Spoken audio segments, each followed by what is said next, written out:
Happy 2025. How do we feel about this?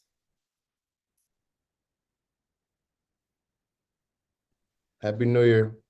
Happy New Year. The Falcons missed the playoff, as they said again. Uh, you know, it is what it is, right? Hubert, what's your take? I hope that is not an indication of our 2025 home buying and selling season. No, I don't think it is at all. Here's a couple of things I want to kick off the year with. I think the word I will use is predictability.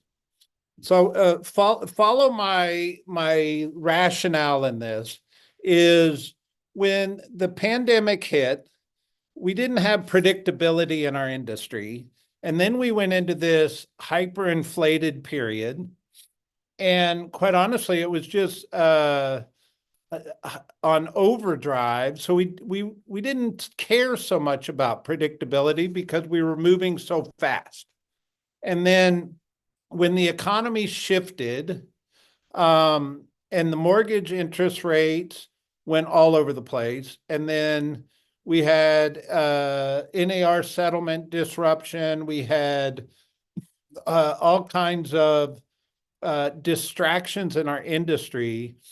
It's really hard to plan business. It's really hard to create success when you have an unpredictable environment.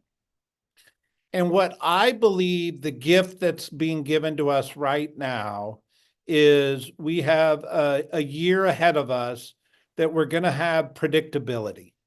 And what I would take that just a step further is for the first time in a couple years, I think you'll be able to look at what you did in January in 2024 and create comparability or predictability to January 2025 and actually be able to grade yourself if you're getting better.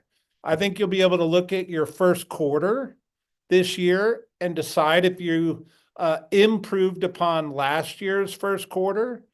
And you'll be able to take those numbers and create comparison and predictability to be able to create 2025 and have a very successful year.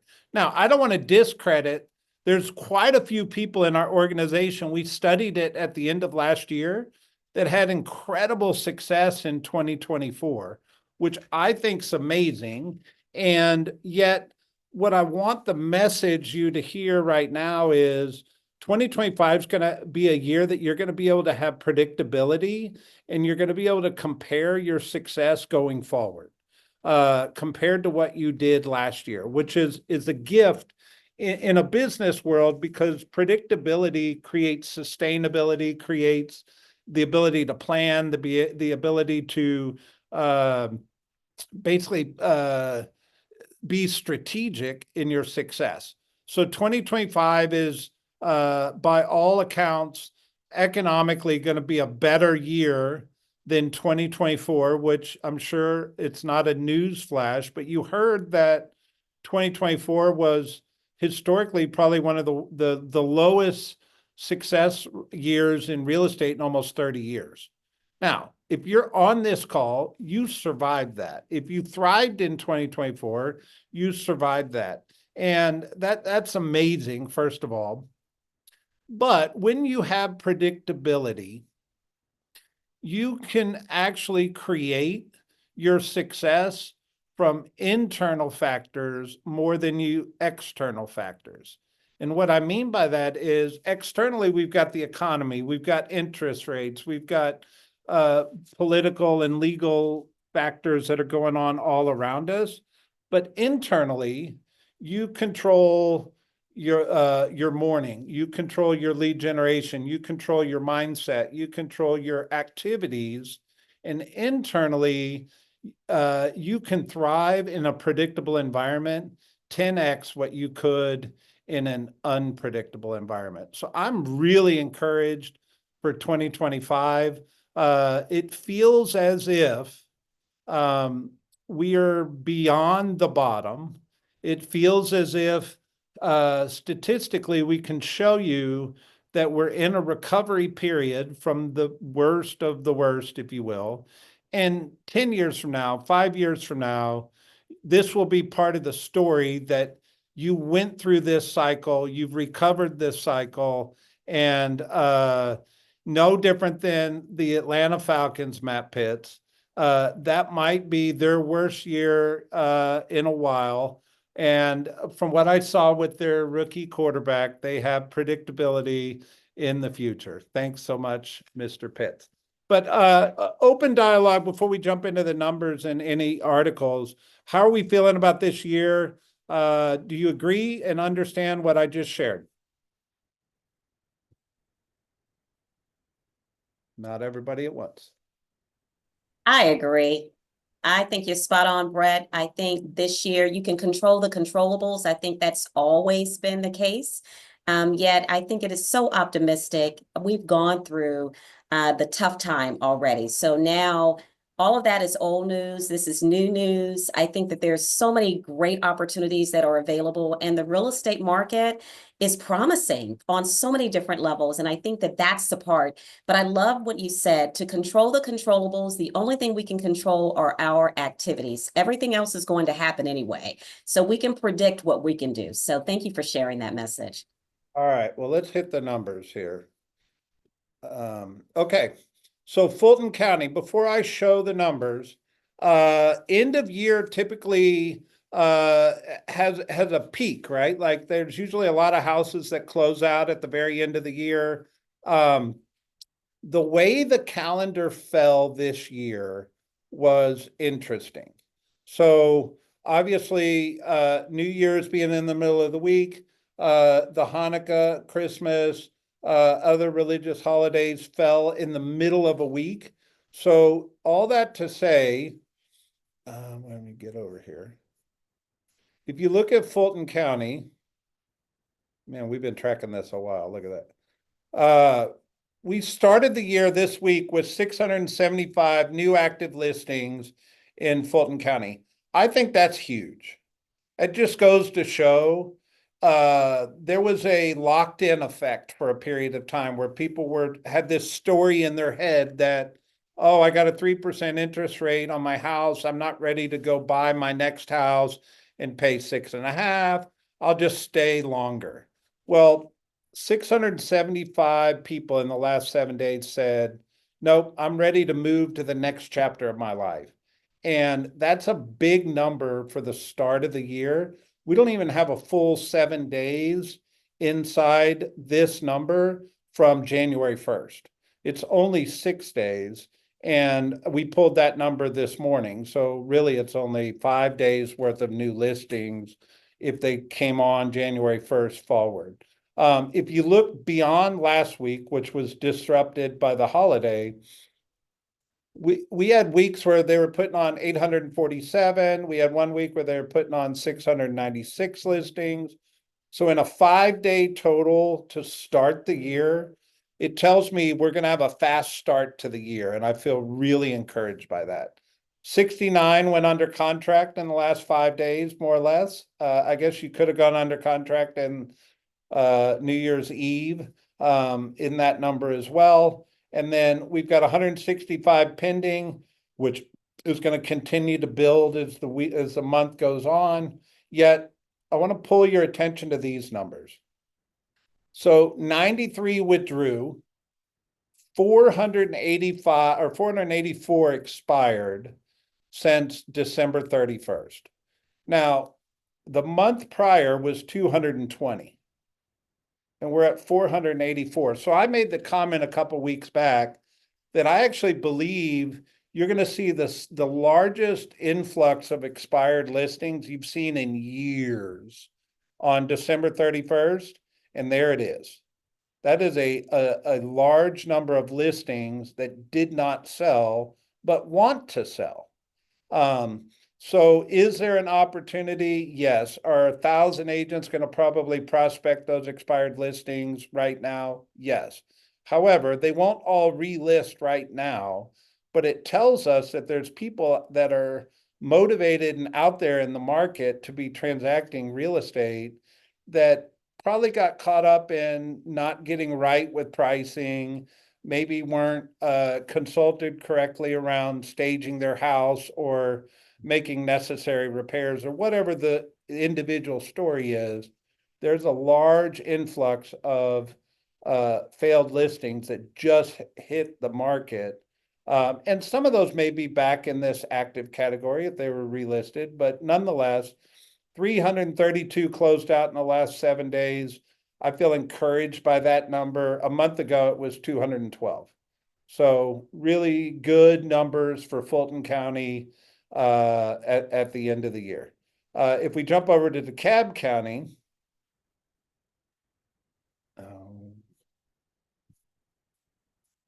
I scrolled and then it reset. All right. DeKalb County had 384 new listings hit the market.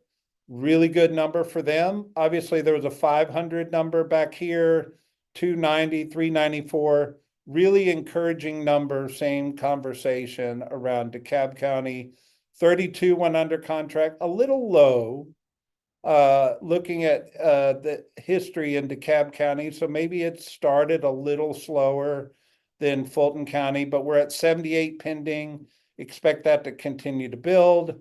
And then same conversation, 210 expired, 31 withdrew in the last 5 days in DeKalb County. Huge numbers. And then 207 closed out, which is a very encouraging number for DeKalb County. If I run over to Cobb County, apparently I'm gonna have to scroll. We got 361 new listings in the last 5 days. Really big number for Cobb County coming out the gate. 54 active under contract, maybe a little slow start, but not much. And Cobb County, 92 pending. A week ago, before the end of the month, there were 107 pending. So that's really good data for the first week in January. And then same story, 187 expired and 46 withdrew in Cobb County, with 245 closed out, which is a big number for Cobb County at the end of the year. What did y'all see in the numbers?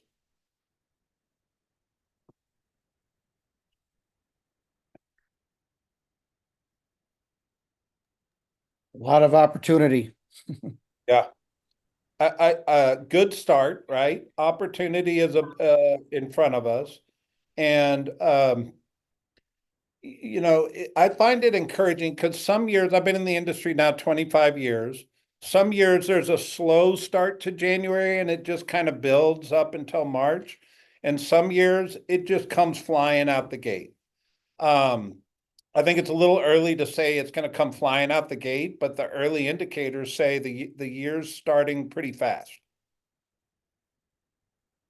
I look at this and see that December was a really active December, in terms of certainly going pending, which leads to January closings, which, to me, it goes back to that whole thought process of, post-election, we had that predictability now, and now we're moving into that. People understand interest rates are remaining where they are in the sixes, and we're not looking for that lower rate anymore. We've accepted it. And I think I'm actually very excited for this first quarter, especially for those who go after it. Yeah, for sure. And that's the inside factors, right? All right, so let's start with something fun. Amazon selling $47,000. Oh God, I gotta log in. $47,000 houses. What do we feel about that? I find it rather interesting, and I don't think it's I mean, it looks like a tiny home, right? So I find this interesting because we're on the industry update. We talk about trends in our industry and all this stuff. And it's probably been 10 years since I've seen videos of 3D printed houses, and now Amazon selling a house in a box, right? Do I think this is going to show up in the city? I don't. Do I think there'll be somebody in DeKalb County put this in a ADU on the back corner of their property? I will. I think you could see people buying land in rural areas, which they might have put a trailer on in the past, might put this on it in the future. If you read into this article, it's 47,000 for the house, and then they say, forgive my window popping here, 1,300 for plumbing, electrical, and 5 to 8,000 for foundation, so another 10,000. So they're literally putting a house on a property for about 60 grand. I look, I don't think that's going to become a big part of our business, but I think it's something that's crazy, one, and two, just something to pay attention to. I think if you were selling a property in an area that had the ability to put an ADU on the property, this is something you should be aware of, for sure. Make sense? All right. So consumers are changing in 2025. Prop tech may finally start to notice. And what prop tech specifically is technology geared towards properties, basically. And it's everything to do with our real estate space. If you're not aware, if you could just play in your mind for a minute, go back 12 months and ask yourself the question, what was your understanding of artificial intelligence 12 months ago? I mean, if I answered that question, I would say I knew there was ChatGPT. I understood that it felt like a Google on steroids to me a year ago. And as I engaged and started to learn what artificial intelligence could do for me and my business, the way I think of it today versus how I thought of it 12 months ago is drastically different. And that's 1 year. And so is technology in the next 12 months going to continue to exponentially move faster and faster? I absolutely believe that it will. And I think that will scare some people. I think some people will lean into it heavily. I think some people will slow play it. But at the end of the day, our industry is very connected to technology. It always has been, with the MLS going digital, with CRMs, and but it's the way it's engaging the consumer is exponentially changing, and AI is a big part of that. They're talking about the end of the traditional interface. ChatGPT did more than introduce the world to the reach and capabilities of artificial intelligence. It cultivated the idea that we all need is the right prompt to get something done. There's so many things around technology that is coming, but one of the things that's really probably you're gonna hear a lot from us about is on January 20 this month, the TCPA it has some drastic changes coming, and this whole do not call list and the Telephone Consumer Privacy Act is going to become more and more robust. So the people that do cold call prospecting, the people that use power dialers like a Mojo dialer, things like that, which have been great for years in our industry. And on one hand, I'm over here talking to you about the largest expired listing market we've seen in years. And on the other hand, I'm telling you that the way our business is going to be done in the future is going to be more regulated, but technology should play a partner in that with us. And if you're not, if you don't understand TCPA, you absolutely need to familiarize yourself with it and understand it, not just for our protection, but for your protection as well. because E&O insurance does not cover TCPA violations, just so you're aware, which means all of us are at risk. But the conversation's more around how is technology going to support us in the ways we do day-to-day activity. I think it will make our lives easier, but it also is a learning curve to that. Does that make sense? And there's so many things around technology that it would be just too much to go over.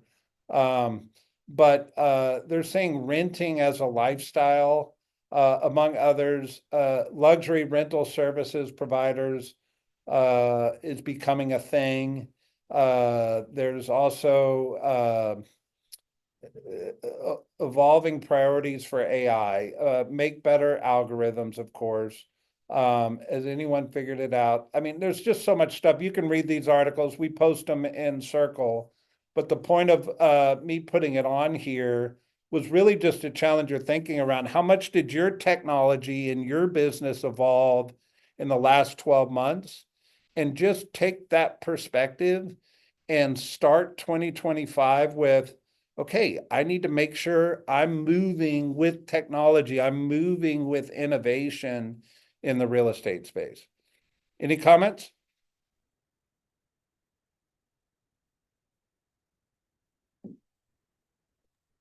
I think we're going to get more and more accustomed to it. I think from a real estate perspective, we've already started that process, but I also think that we'll see it and consumers will get used to it because the fast food industry is really changing with AI, just in how they even service. So there's a stock called Soon that is talking about all of the AI changes that you may see in Taco Bell, McDonald's, all of these different things, but I think it will relate to us in our real estate industry. And you're absolutely right. What can we do to improve speed to lead, get more leads, and how can we be in compliance when this target is moving so fast? And it's going to keep moving faster, right? Anybody else? Thoughts? What about what's your understanding of AI a year ago versus today? I had a quick question for the TCPA on the on the article. It said that AI calls are not regulated at this time. Is that right? That's my understanding, but I think everything is going to change on January 27th, and we'll get you more information. Thank you. And you know, a lot of people use VAs to call too, and or appointment setters and things like that. So we're going to get a lot of clarity, and it'll certainly be a conversation with our brokers, of course. All right. I find this interesting. So there's a whole article around what's coming to the Atlanta Beltline in 2025. I think if you've studied real estate and the effect of the Beltline, the value of real estate around proximity to the Beltline has gone way up. And if you know Kathy Woodard, she was kind of the I guess the mother of the Beltline, or the lady that kind of birthed the idea of the Beltline in Atlanta. I had a conversation with her over the holidays, and one of the things that I found interesting is the Beltline was actually created to not only be a walking path, but to have a light rail path attached to it. And they've not developed the light rail on the Beltline as of now, yet it seems to be that might start happening in the next 12 to 24 months. And then there's so many sections of where they're still continuing to develop the Beltline. And yeah, here, transit. Decades ago, Atlanta leaders pitched the Beltline as a combination of trail and light rail, but the later component is yet to come to fruition. But they're still searching for funding and all that stuff to make it more of a light rail project. But the reason I put this on here is, one, for awareness, but two, real estate is very directly related to economic development. And if you're a real estate professional in Cobb County or Fulton County or DeKalb County or wherever you sell your real estate, you very much need to be up to speed on what economic development in your backyard looks like, because it's very, very directly connected to the value of real estate and where real estate projects go, where real estate development goes. And the Beltline just seems to be an easy map, if you will, of what to pay attention to. Anybody have information that I don't have, or any comments on the Beltline? I would just add, a lot of our agents have been able to take advantage, and not just specifically of the Beltline, but I love that you said to keep involved with economic developers, going to those city official meetings and just sitting in and listening to what developments are coming. You can build those relationships. And of course, that's a great way for you to be able to gain opportunities to work with those different developers and builders. 100%. Well, the last article I pulled for today was a simple article. It just says, storage business is booming in Atlanta along with population growth. So one of the factors we talk a lot about when we do our industry updates is population is one of the key 5 factors that drives the real estate industry. And directly related to population is self-storage. So I don't know about you guys, but I live in Brookhaven, and I still am seeing them put new storage facilities all over the place. And it just goes to show the density of the population is growing, not just specifically density, but the population in general. And they've seen an 8% uptick in self-storage. I see this just as a byproduct of the success of the market that we all are blessed to be a part of. So our industry update, I guess, Toya, for 2025, the word that I really wanted everybody to get in tune with was predictability, because I think a lot of people have been operating with a little bit of a loose perspective on what you should be expecting out of your real estate career. And I want you to tighten that up in 2025, because I believe the opportunity of you being able to predict your real estate career is upon us. Any questions, thoughts, last comments, perspectives?